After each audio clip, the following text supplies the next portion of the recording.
James locked himself in the airplane bathroom, poured boiling water into the sink, and dropped in some modeling clay. Once it softened, he shaped it by hand and pressed it into a mold. Within minutes, he had crafted a realistic-looking fake handgun. He knocked on the door and passed it to an accomplice waiting outside.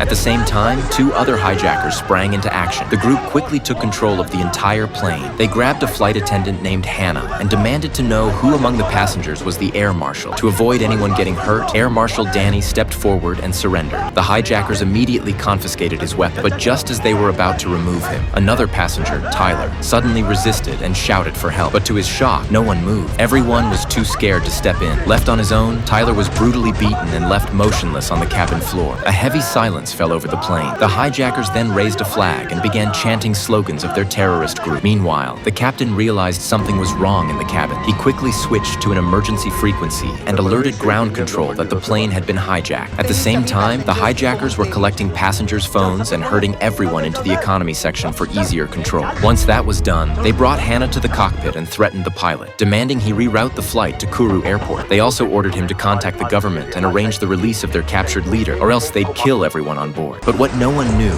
was that the hijackers weren't the only criminals on the plane. Another group, led by Mark, was also aboard. Mark quietly glanced at Hannah. They clearly knew each other. Their real mission wasn't political. They were after a stash of diamonds worth $1 billion secretly being transported on the flight. The diamonds had been bought by the Minister of the Interior to launder dirty money.